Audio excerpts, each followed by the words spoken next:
রাজযোগ স্বামী বিবেকানন্দের দর্শন অবলম্বনে প্রীতমের ভাষ্য ও আত্ম-অন্বেষণমূলক ব্যাখ্যা। প্রস্তাবনা। এই বইটি কোনো ধর্মীয় গ্রন্থ নয়, এটি কোনো সম্প্রদায়ের প্রচারও নয়, এটি একটি আভ্যন্তরীণ মানচিত্র, যে মানচিত্র মানুষকে নিজের ভেতরের অজানা শক্তির দিকে নিয়ে যায়। স্বামী বিবেকানন্দ রাজযোগকে উপস্থাপিত করেছিলেন একেবারে বৈজ্ঞানিক ভাষায়, পরীক্ষণযোগ্য, অনুশীলনযোগ্য, যুক্তিনির্ভর। কিন্তু সময়ের সঙ্গে সঙ্গে আমরা রাজযোগকে কেবল যোগাসনের ছায়ায় ঢেকে ফেলেছি। এই বই সেই ধুলো ঝেড়ে ফেলার একটি ক্ষুদ্র প্রয়াস। আমি এখানে রাজযোগকে অনুবাদ করিনি, আমি অনুভবের ভাষায় পুনর্গঠন করেছি। তাই প্রতিটি অধ্যায়ের শেষে যে অংশটি আছে, প্রীতমের ভাষ্য, তা একান্তই আমার আত্ম-উপলব্ধি, পাঠ ও জীবনের সংঘর্ষ থেকে উঠে আসা উপলব্ধি। এই বই ধীরে পড়ার জন্য, একটানা শেষ করার জন্য নয়, কারণ রাজযোগ বুঝে বোঝা যায় না, রাজযোগ থামে থামে জেগে ওঠে। প্রীতম। লেখকের কথা। আমি কোনো যোগ গুরু নই, আমি কোনো সাধকও নই, আমি একজন অনুসন্ধানী মানুষ, যে নিজের ভয়, দুর্বলতা, অস্থিরতা ও প্রশ্নের মুখোমুখি হতে চেয়েছে। রাজযোগ আমাকে পালাতে শেখায়নি, রাজযোগ আমাকে নিজের সামনে দাঁড়াতে শিখিয়েছে। এই বইয়ে কোথাও আমি চূড়ান্ত সত্য দাবি করিনি, কারণ রাজযোগের পথ কোনো মতবাদ নয়, এটি একটি অভিজ্ঞতার ধারাবাহিকতা। যদি এই বইয়ের একটি বাক্য আপনাকে নিজের ভেতরের দিকে তাকাতে বাধ্য করে, তবে এই বই তার উদ্দেশ্য পূরণ করেছে। সূচিপত্র। ১. ভূমিকা। রাজযোগ, নিজেকে জয় করার বিজ্ঞান। ২. যোগ মানে কি? শরীর নয়, চেতনা। ৩. মন, বন্ধন ও মুক্তির দ্বার। ৪. চিত্ত, বৃত্তি ও অস্থিরতা। ৫. অভ্যাস, নিজেকে গড়ার হাতুড়ি। ৬. বৈরাগ্য, পালানো নয়, বোঝা। ৭. ইন্দ্রিয় সংযম, রাজত্বের প্রথম ধাপ। ৮. প্রত্যাহার, বাইরের জগৎ থেকে ভেতরে ফেরা। ৯. ধারণা, এক বিন্দুতে মন। ১০. ধ্যান, নিজের সঙ্গে সাক্ষাৎ। ১১. সমাধি, ভয়হীন চেতনা। ১২. রাজযোগ ও কর্মজীবন। ১৩. উপসংহার, নিজের ভেতরের রাজা। ভূমিকা। রাজযোগ, নিজেকে জয় করার বিজ্ঞান। মানুষ চাঁদে পৌঁছেছে, সমুদ্রের গভীরে নেমেছে, কৃত্রিম বুদ্ধিমত্তা সৃষ্টি করেছে, তবু নিজের মনকে জয় করতে পারেনি। স্বামী বিবেকানন্দ বলেছিলেন, মানুষের সবচেয়ে বড় শক্তি তার ভেতরেই লুকিয়ে আছে, কিন্তু সেই শক্তির ওপর ধুলো জমে আছে, ভয়, সংস্কার, অভ্যাস ও অজ্ঞানতার ধুলো। রাজযোগ সেই বিজ্ঞান যা এই ধুলো সরিয়ে আত্মশক্তিকে প্রকাশ করে। এই গ্রন্থে রাজযোগকে আমি কেবল যোগশাস্ত্র হিসেবে নয়, আধুনিক মানুষের আত্মনিয়ন্ত্রণের ম্যানুয়াল হিসেবে তুলে ধরেছি। অধ্যায় ১। যোগ মানে কি? শরীর নয়, চেতনা। আজকের দিনে যোগ শব্দটি উচ্চারিত হলেই চোখের সামনে ভেসে ওঠে কিছু শরীরী ভঙ্গি, শ্বাসের নিয়ন্ত্রণ আর এক ধরনের শারীরিক সুস্থতার প্রতিশ্রুতি। কিন্তু স্বামী বিবেকানন্দ যে রাজযোগের কথা বলেছেন, তা এর চেয়েও অনেক গভীর। রাজযোগ কোনো শরীরচর্চা নয়, রাজযোগ হল চেতনার শাসনবিদ্যা। যোগ শব্দটির মূল অর্থ সংযোগ, কিন্তু এই সংযোগ বাইরের কিছুর সঙ্গে নয়, এটি অন্তরের সঙ্গে অন্তরের মিলন, সীমাবদ্ধ আমির সঙ্গে অসীম আমির মিলন। এখানে শরীর কেবল একটি যন্ত্র, প্রধান চালিকা শক্তি মন। বিবেকানন্দ স্পষ্ট করে বলেছিলেন, যে যোগ মনকে শাসন করতে শেখায় সেই যোগই রাজযোগ, কারণ মানুষকে দাস বানায় তার মন, আর মানুষকে রাজা বানায় তার মনই। রাজযোগের প্রথম শিক্ষা তাই শরীরকে নয়, মনকে বোঝা। শরীর ক্লান্ত হয়, অসুস্থ হয়, বুড়িয়ে যায়, কিন্তু মনই ঠিক করে আমরা ভেঙে পড়ব না উঠে দাঁড়াব।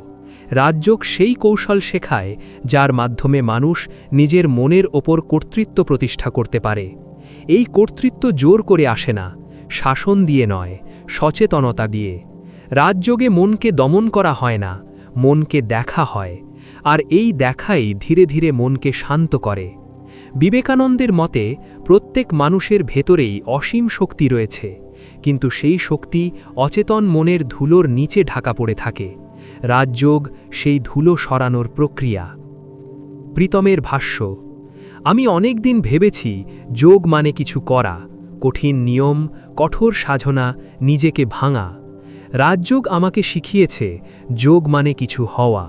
যেদিন আমি বুঝলাম আমি আমার চিন্তা নই, সেদিনই রাজযোগ শুরু হলো। শরীরকে যতই শাসন করি, মন যদি অচেতন থাকে তবে আমি দাসী থেকে যাই। কিন্তু যেদিন মনকে দেখা শুরু করি, সেদিনই ভেতরের রাজত্বের দরজা খুলে যায়। রাজযোগ আমাকে পালাতে শেখায়নি, রাজযোগ আমাকে নিজের সামনে দাঁড়াতে শিখিয়েছে। মন, বন্ধন ও মুক্তির দ্বার। মানুষের সবচেয়ে বড় শক্তি তার মনেই, কিন্তু মন কখনো আমাদের বন্ধু হয়, কখনো শত্রু। অশিক্ষিত মন আমাদের আবেগের দাস বানায়, শিক্ষিত মন আমাদের ভাগ্যের নির্মাতা। রাজযোগের প্রথম ধাপ মনকে চিনতে শেখা। মনকে পর্যবেক্ষণ করাই রাজযোগের মূল চাবিকাঠি। যখন মন অস্থির থাকে, আমরা বিভ্রান্তি এবং আতঙ্কের মধ্যে ভাসি, কিন্তু যখন মন সচেতন হয়, আমরা নিজের ওপর কর্তৃত্ব প্রতিষ্ঠা করতে পারি। প্রীতমের ভাষ্য: আমি বুঝেছি মনকে জোর করে থামানো যায় না, তাকে বোঝাতে হয়। রাজযোগ আমাকে শিখিয়েছে মনকে শত্রু নয়, শিষ্য বানাতে। চিত্ত, বৃত্তি ও অস্থিরতা। চিত্ত হল আমাদের মানসিক পর্দা, যেখানে চিন্তা, স্মৃতি এবং ইচ্ছার তরঙ্গ ওঠে। প্রত্যেক বৃত্তি, এটি ভয়, আকাঙ্ক্ষা, আশা, মনকে বিভ্রান্ত করে। রাজযোগের মূল লক্ষ্য হল এই বৃত্তি নিয়ন্ত্রণ করা, যাতে চিত্ত স্থির এবং শান্ত থাকে।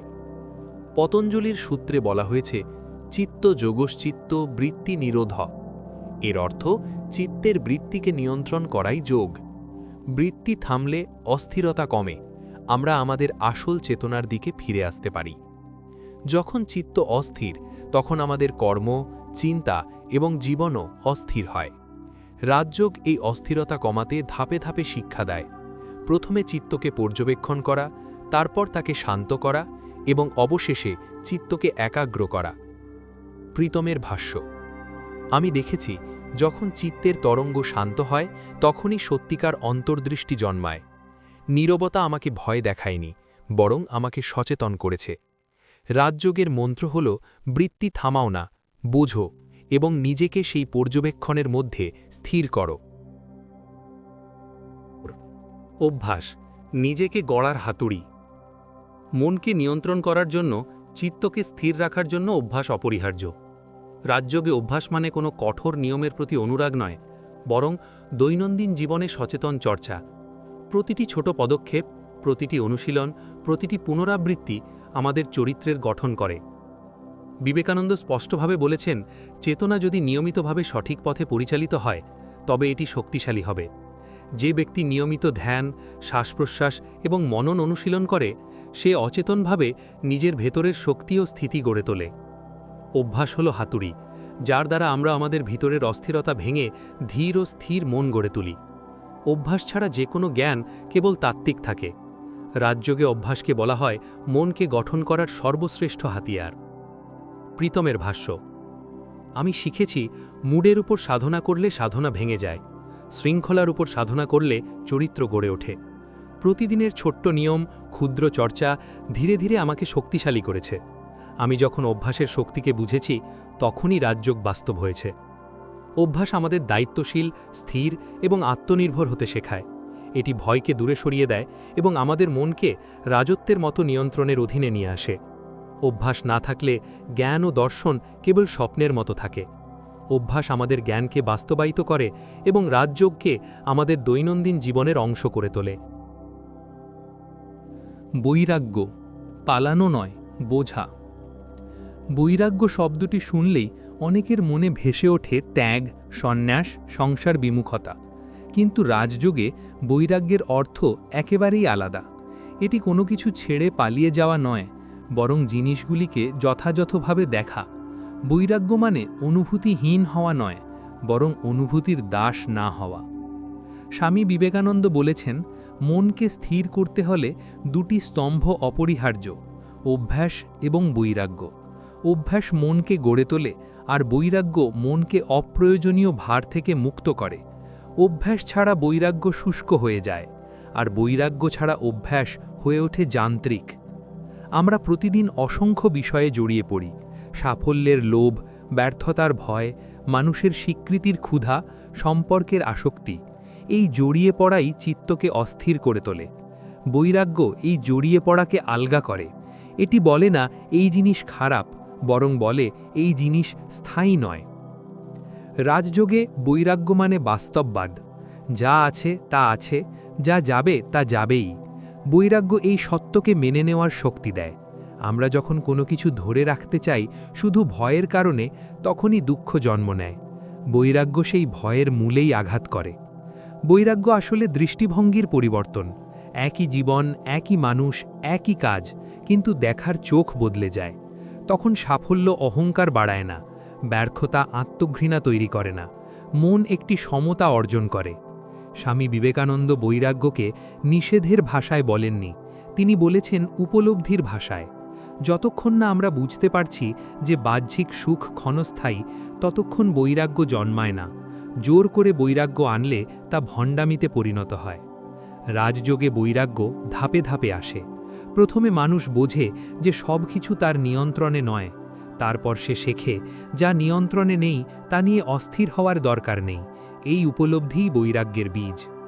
বৈরাগ্য আমাদের নিষ্ক্রিয় করে না, বরং কার্যক্ষম করে। কারণ যখন মন আসক্তিতে ভরা থাকে না, তখন সিদ্ধান্ত স্পষ্ট হয়, কর্ম বিশুদ্ধ হয়। ফলাফলের প্রতি অতিরিক্ত মোহ না থাকায় কর্মে গভীরতা আসে। রাজযোগ বলে, কর্ম করো পূর্ণ মন দিয়ে, কিন্তু ফলের সঙ্গে নিজের অস্তিত্ব বেঁধে রেখো না। এই অবস্থাই বৈরাগ্যের প্রকৃত রূপ। প্রীতমের ভাষ্য: আমি একসময় ভাবতাম বৈরাগ্য মানে সব ছেড়ে দেওয়া, কিন্তু জীবনের সংঘর্ষ আমাকে শিখিয়েছে বৈরাগ্য মানে সব কিছু ধরে রেখেও আলগা থাকা। আমি কাজ করি, ভালোবাসি, স্বপ্ন দেখি, কিন্তু আর নিজের মূল্য সেগুলোর ফলাফলের সঙ্গে মাপি না। যেদিন আমি বুঝেছি যে সব কিছু পাওয়া বা হারানোই আমার পরিচয় নয়, সেদিন থেকেই মন হালকা হয়েছে। বৈরাগ্য আমাকে নিষ্ঠুর করেনি, বরং করুণাময় করেছে। কারণ তখন আমি মানুষকে প্রত্যাশার ভারে চাপিয়ে দিই না। বৈরাগ্য মানে জীবন থেকে পালানো নয়, জীবনকে পরিষ্কার চোখে দেখা। এই দেখাই রাজযোগের গভীর শিক্ষা। প্রীতম দাসের ভাষ্য: ইন্দ্রিয় সংযম রাজত্বের প্রথম ধাপ। ইন্দ্রিয় সংযম রাজযোগের অন্যতম গুরুত্বপূর্ণ ধাপ। আমাদের ইন্দ্রিয়ই বিশ্বের সঙ্গে আমাদের সংযোগ স্থাপন করে, কিন্তু একই সঙ্গে ইন্দ্রিয়ই আমাদের বিভ্রান্ত করে। যে ব্যক্তি ইন্দ্রিয়ের নিয়ন্ত্রণে অদক্ষ, সে বাহ্যিক প্রলোভনে ধাবিত হয় এবং চিত্তের শান্তি হারায়। স্বামী বিবেকানন্দ স্পষ্ট করেছিলেন, ইন্দ্রিয় সংযম মানে কোনো ইন্দ্রিয়কে দমন বা নিষিদ্ধ করা নয়, বরং সচেতনভাবে নিয়ন্ত্রণ করা। আমরা চাইলে আমাদের ইন্দ্রিয়কে আমাদের সেবা করতে পারি, বিপরীত নয়। ইন্দ্রিয় সংযমের মাধ্যমে মনকে শক্তিশালী করা যায়। যখন ইন্দ্রিয় লক্ষ্যবিহীনভাবে কাজ করে, তখন চিত্ত অশান্ত হয়। কিন্তু যখন ইন্দ্রিয় সচেতনভাবে পরিচালিত হয়, তখন চিত্ত স্থির হয় এবং আত্মার দিকে মনোযোগ দেয়। এটি রাজত্বের প্রথম ধাপ, যেখানে আমরা নিজের ভেতরের রাজত্বের দায়িত্ব নিতে শিখি। প্রীতমের ভাষ্য: আমি বুঝেছি আমার চোখ, কান, হাত, মুখ সবই শক্তিশালী অস্ত্র, কিন্তু যদি আমি তাদের নিয়ন্ত্রণ না করি, তারা আমাকে নিয়ন্ত্রণ করবে। ইন্দ্রিয় সংযম আমাকে শেখায় আমি দাস নই, আমি রাজার মতো আমার সংবেদনশীল শক্তির অধিকারী। প্রতিদিন ছোট ছোট অভ্যাস, যেমন খাদ্য, কথাবার্তা এবং মনন সচেতনভাবে পরিচালনা করা, এসবই ইন্দ্রিয় সংযমের চর্চা। এটি আমাকে বহির্বিশ্বের প্রলোভন থেকে রক্ষা করে এবং আমার চিত্তকে রাজত্বের মতো স্থির রাখে। প্রত্যাহার, বাইরের জগৎ থেকে ভেতরে ফেরা। প্রত্যাহার হল রাজযোগের সেই ধাপ যেখানে মন এবং চিত্তকে বাইরের জগৎ থেকে আংশিকভাবে প্রত্যাহার করা হয়। এটি ইন্দ্রিয় সংযমের পরবর্তী প্রাকৃতিক ধাপ। আমাদের ইন্দ্রিয় দৈনন্দিন জীবনের প্রলোভনে আকৃষ্ট হয়। প্রত্যাহার শেখায় আমরা আমাদের দৃষ্টি এবং শক্তি নিজের ভেতরের দিকে ফিরিয়ে আনতে পারি। স্বামী বিবেকানন্দ বলেন, প্রত্যাহার মানে আত্মকে কোনো কিছুর থেকে সম্পূর্ণ আলাদা করা নয়, বরং বাহ্যিক প্রলোভনের প্রতি আমাদের সংবেদনশীলতা নিয়ন্ত্রণ করা। এটি চেতনার প্রশিক্ষণ, যা আমাদের মনকে স্থিতিশীল করে এবং ধ্যানের জন্য প্রস্তুত করে। প্রত্যাহারের মাধ্যমে আমরা ধীরে ধীরে নিজেদের প্রকৃত চেতনার দিকে মনোযোগ দিতে পারি। এটি কোনো পালানোর কৌশল নয়, এটি সচেতন মনন এবং অভিজ্ঞতার নিয়মিত চর্চা। প্রীতমের ভাষ্য: আমি বুঝতে পেরেছি, আমি যখন বাইরে থেকে সব কিছুর প্রলোভন নীরবভাবে গ্রহণ করতাম, তখন আমার মন অস্থির হতো। প্রত্যাহার আমাকে শিখিয়েছে সব কিছু দেখলেও সব কিছুতে যুক্ত না হয়ে নিজের ভেতরের শক্তিতে মনোযোগ দেওয়া। প্রত্যাহারের মাধ্যমে আমার মনকে রাজত্বের মতো নিয়ন্ত্রণ করা সম্ভব হয়েছে। এটি আমাকে ভেতরের স্থিতি দিয়েছে এবং ধ্যানের দিকে ধাপে ধাপে নিয়ে গেছে। রাজযোগে প্রত্যাহার মানে নিজেকে বাইরের বিভ্রান্তি থেকে মুক্ত করে নিজের ভেতরের স্থিরতা খুঁজে পাওয়া। ধারণা, এক বিন্দুতে মন। ধারণা হল রাজযোগের সেই চূড়ান্ত অনুশীলন যেখানে মন এক বিন্দুতে স্থির করা হয়।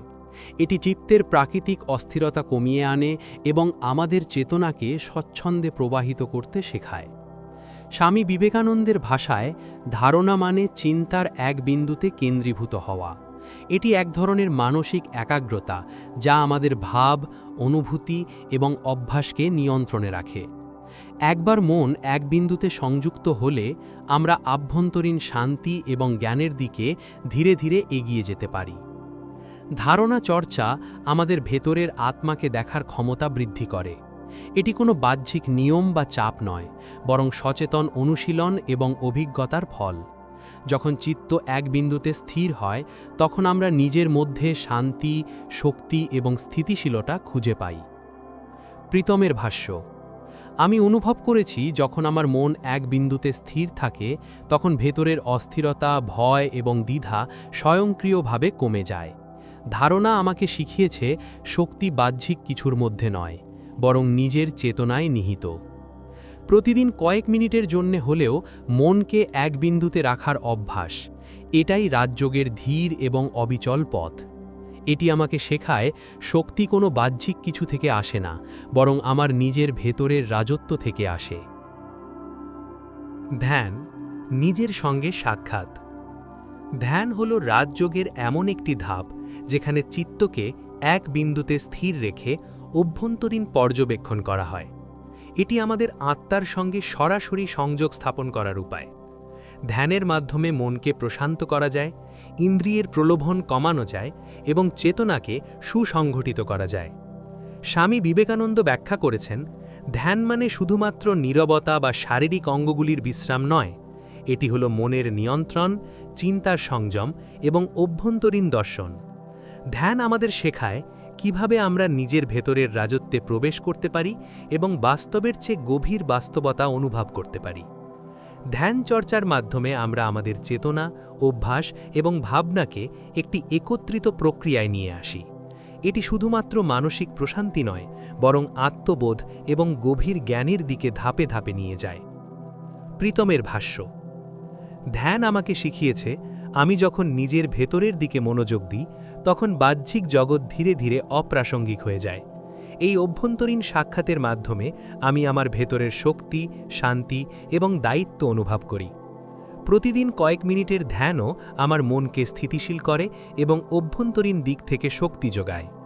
ধ্যানের মাধ্যমে আমি বুঝতে পারি জীবন শুধুমাত্র বাহ্যিক কর্মকাণ্ড নয়, আমার নিজের চেতনা, আমার নিজের রাজত্ব, এটাই সবচেয়ে গুরুত্বপূর্ণ। সমাধি, ভয়হীন চেতনা। সমাধি হল রাজযোগের সেই চূড়ান্ত অবস্থা যেখানে চিত্ত সম্পূর্ণভাবে স্থির এবং চেতনা ভয়হীন হয়। এটি এক ধরনের আধ্যাত্মিক মুক্তি, যেখানে আমাদের মন, ইন্দ্রিয় এবং অভ্যাস একত্রিত হয়ে শূন্যতার গভীর শান্তি অনুভব করে। স্বামী বিবেকানন্দ বলেন, সমাধি মানে জীবন থেকে পালানো নয়, এটি চেতনার এমন একটি স্তর যেখানে ভয়, দ্বিধা এবং অস্থিরতা আর প্রভাব ফেলতে পারে না। সমাধিতে পৌঁছানো মানে আমরা আমাদের সত্যিকার স্বরূপের সঙ্গে মিলিত হই, আমাদের ভেতরের রাজত্ব পূর্ণ হয়। সমাধি চর্চার মাধ্যমে আমরা শিখি কিভাবে চিন্তা, ইন্দ্রিয় এবং অভ্যাসকে একত্রিত করে অভ্যন্তরীণ স্থিতি অর্জন করা যায়। এটি শুধু ধ্যানের ফল নয়, বরং এটি এক দীর্ঘমেয়াদী নিয়মিত অনুশীলন ও অভিজ্ঞতার ফল। প্রীতমের ভাষ্য: আমি অনুভব করেছি, যখন আমার মন স্থির, চিন্তা নিঃশব্দ এবং চেতনা ভয়হীন হয়, তখন আমি এক অজানা শান্তি ও শক্তি খুঁজে পাই। সমাধি আমাকে শিখিয়েছে ভয় ছাড়া জীবন কেমন হতে পারে। এটি আমাকে দেখিয়েছে আমার ভেতরের রাজা কখনো হারায় না, কেবল অপেক্ষা করে আমার চেতনার জাগরণের জন্য। সমাধি কোনো শেষ লক্ষ্য নয়, বরং একটি অভ্যন্তরীণ যাত্রার উচ্চতম ধাপ। এটি আমাকে প্রতিদিনের জীবনেও সাহস, স্থিতি ও ভেতরের শক্তি নিয়ে আসে। রাজযোগ ও কর্মজীবন। রাজযোগ কেবল ধ্যান বা মনন চর্চা নয়, এটি আমাদের দৈনন্দিন কর্ম ও জীবনের সঙ্গে একত্রিত হতে হবে। স্বামী বিবেকানন্দ স্পষ্ট করেছিলেন, যোগ ও কর্ম পৃথক নয়। চেতনাশীল জীবন এবং সৎ কর্মই রাজযোগের প্রকৃত ফল। কর্মের মাধ্যমে আমরা আমাদের অভ্যন্তরীণ প্রশিক্ষণকে বাস্তবে প্রয়োগ করি। ইন্দ্রিয় সংযম, প্রত্যাহার এবং ধ্যান, এই সব অভ্যাস আমাদের কর্মে স্থিতি, একাগ্রতা এবং সচেতনতা আনে। কর্মকে যদি আমরা শুধুমাত্র ফলের জন্য করি, তবে আমরা বিভ্রান্ত হই। কিন্তু কর্মকে সচেতনভাবে, দায়িত্বসহ এবং নৈতিকভাবে করলে এটি রাজযোগের একটি অংশ হয়ে যায়। রাজযোগ শেখায়, আপনি যে কোনো কাজ করুন, নিজের মন ও চেতনা নিয়ন্ত্রণে রেখে কাজ করুন। এটি শুধু ব্যক্তিগত উন্নয়ন নয়, বরং সমাজে ইতিবাচক প্রভাবও ফেলে। প্রীতমের ভাষ্য: আমি বুঝেছি, কর্ম শুধুমাত্র বাহ্যিক কার্যকলাপ নয়। প্রতিটি কাজ একটি সুযোগ, নিজের মন, ইন্দ্রিয় এবং চেতনার পরীক্ষার। যখন আমি সচেতনভাবে কাজ করি, তখন প্রতিটি পদক্ষেপ আমাকে শক্তিশালী করে, মনকে স্থিতিশীল করে এবং রাজযোগের বাস্তব চর্চায় আমাকে অন্তর্ভুক্ত করে। রাজযোগ আমাকে শিখিয়েছে, জীবন এবং কর্ম একে অপরের পরিপূরক। ধ্যান এবং সমাধির শক্তি শুধু ব্যক্তিগত নয়, এটি আমার কর্ম এবং সিদ্ধান্তের মধ্যেও প্রতিফলিত হয়। এই সমন্বয়ে প্রকৃত রাজযোগ। রাজযোগ ও কর্মজীবন। রাজযোগ কেবল ধ্যান বা মনন চর্চা নয়, এটি আমাদের দৈনন্দিন কর্ম ও জীবনের সঙ্গে একত্রিত হতে হবে। স্বামী বিবেকানন্দ স্পষ্ট করেছিলেন, যোগ ও কর্ম পৃথক নয়। চেতনাশীল জীবন এবং সৎ কর্মই রাজযোগের প্রকৃত ফল। কর্মের মাধ্যমে আমরা আমাদের অভ্যন্তরীণ প্রশিক্ষণকে বাস্তবে প্রয়োগ করি। ইন্দ্রিয় সংযম, প্রত্যাহার এবং ধ্যান, এই সব অভ্যাস আমাদের কর্মে স্থিতি, একাগ্রতা এবং সচেতনতা আনে। কর্মকে যদি আমরা শুধুমাত্র ফলের জন্য করি, তবে আমরা বিভ্রান্ত হই।